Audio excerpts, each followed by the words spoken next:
Christmas makes us think about giving, but some are questioning whether the UK should be quite so generous when it comes to foreign aid. Tory backbenchers are calling on the government to scrap its commitment to spend 0.7% of our GDP on other countries. The Conservative MP Peter Bone says more than £1 billion is going to some of the world's most corrupt countries every year. So, is it time to scrap foreign aid? Joining us now is the former International Development Secretary Andrew Mitchell and the Foreign and Development Policy Analyst, Davis Lewin. Hello to you both. Thank you for joining us here on Sky News this afternoon. Mr Mitchell, to you first of all. Just looking at one of your colleagues being quoted recently, Philip Davis MP, saying we are clearly the mugs of the world. Only 6 countries meet the UN-defined criteria. Why on earth are we doing it?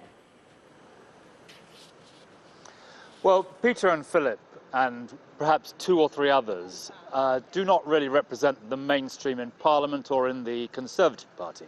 What we said many years ago was that we would provide 0.7% of our gross national income on international development. It's a small percentage, and we promised faithfully that we would ensure that this money was available to help the poorest and most desperate people in the world. And I think everyone in Britain can be extremely proud of the fact that, in spite of the very considerable austerity that we have been through as a country, we didn't seek to balance the books on the backs of the least fortunate people in our world. And that's something which Britain has always been good at doing. We've always been very good at going to the rescue of people who are in desperate conditions, and we do it now. And I'm personally very proud to have been the Development Secretary that brought in the 0.7%.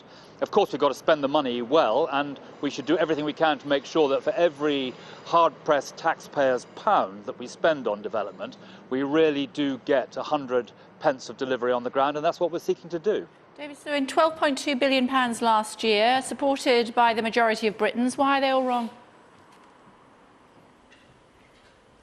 Well, I think that the answer that we've just heard was one of these classic feel-good answers in a way. And I would say that there has to be a qualified yes to spending the aid.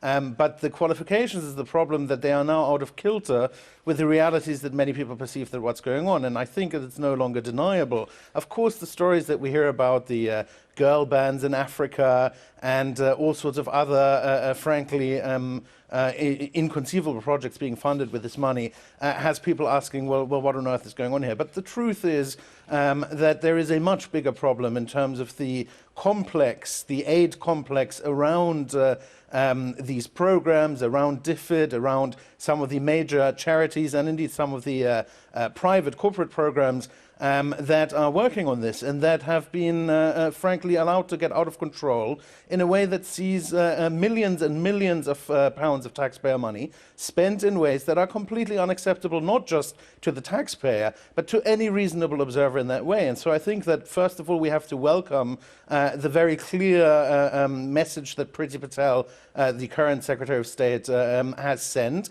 And secondly, what I would also highlight is that it's very important that she has used the term repeatedly about the national interest, because one of the biggest crimes, if I dare say, in this area has been this idea, this near religion of that the aid is not allowed to be spent in the national interest, in the pursuit of the national interest. That's what has to happen, and that's the budget that has to be protected. But it must be spent in that way. OK, Andrew Mitchell, you know, the reasonable point to make there is that India and China both have space exploration programs, and yet we're giving them aid. Well, I stopped the programme of aid to China in the first second I was in office after the 2010 general election. And as far as India is concerned, we made it clear that we were walking the last mile with them back in 2010, and the conventional aid programme to India has been stopped. But when Davis says that it's a crime that we're not spending British aid in the national interest, every single penny that we spend is in the national interest, because what we're seeking to do is to save the lives of wretched people, to try and help build prosperity in these countries, to tackle conflict. And when we tackle conflict in Somalia or in Africa, when we build prosperity in very poor countries, we are acting towards our own prosperity and our own security as well. So every penny of the budget is spent on the national interest. The critical thing is to make sure you get really good value for money. And Priti Patel is not changing any of the basics that have made the British development policy so successful in saving lives and helping desperate people around the world. What would you say in response to that? Well, I think that the problem, of course, is in the detail. And the truth is, I don't need any lessons in the truth of the fact that the money needs to be spent in these countries. And by the way, may I just say on this point, it is actually disingenuous, this line about tallying up the countries and how terrible the terrorism problems or the regimes in those countries might be, because of course this is entirely disconnected. In fact, it would probably make sense that some of the countries high up on the list where we are investing money are countries with deeply problematic terrorism problems and so on and so forth, for the very reason that you want to invest the money in places in which it shores up things that are in your national interest in that way. But one can't simply hang this on... Let me just pick you up on that, Mr. Lewin, if I may. So countries like Sure. Syria, countries, well, primarily Syria, obviously we've seen what's happening in Iraq and potentially, I suppose, Eritrea, Somalia, countries like that as well. You know, they could be havens for terrorists, and they are failed states, it could be argued, and they do need our support in order not to become those havens for terrorists, is what Mr. Mitchell would say, except it's not his turn.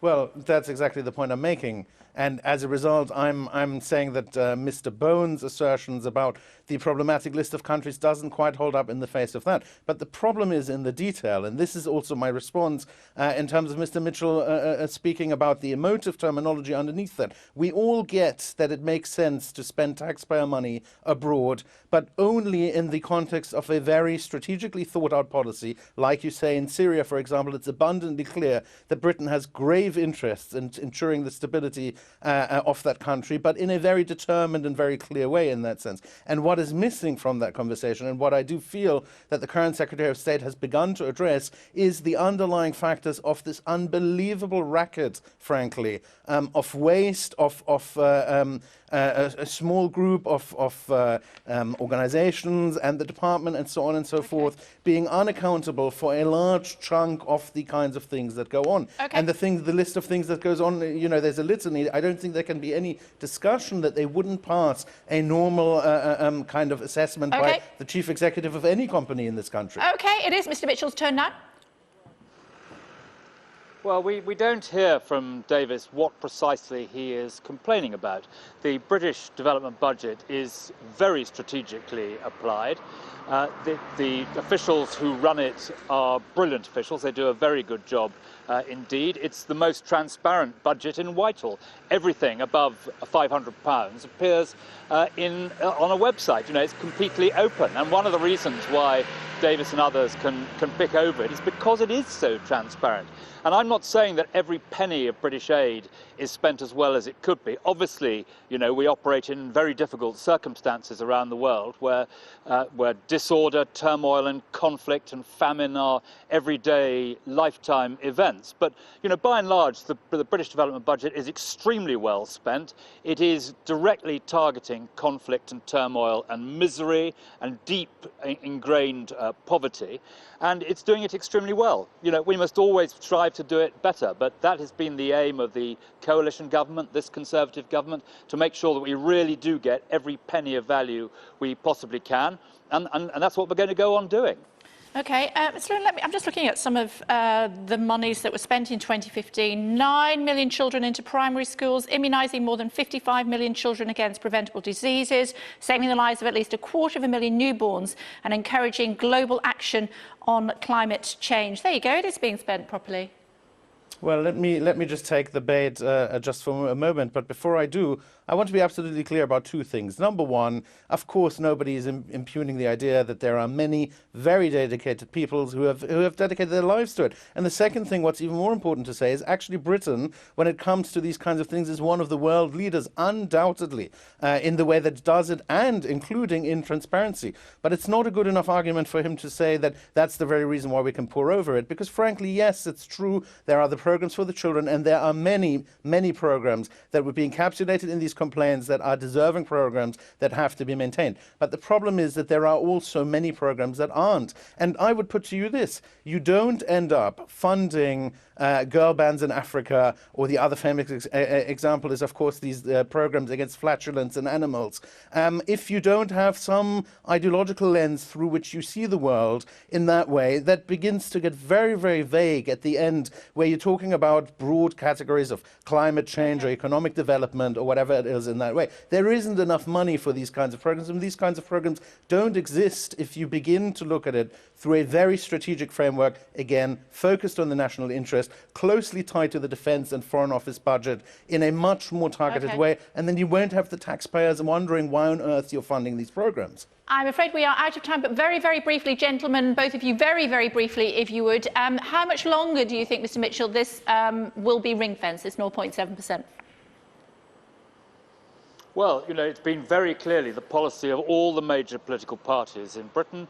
It's now enshrined in law that we will allocate 0.7%, a tiny percentage of public expenditure, to international development. That's the law of the land. It was voted on by Parliament. Only 5 members of Parliament voted against it. So I think, we've taken it out of politics. This is Britain at its very best, contributing around the world to tackling poverty and misery amongst the most desperate people. Final word to you, Mr. Lewis. Yabu sucks. It's in law. That's what we're going to do.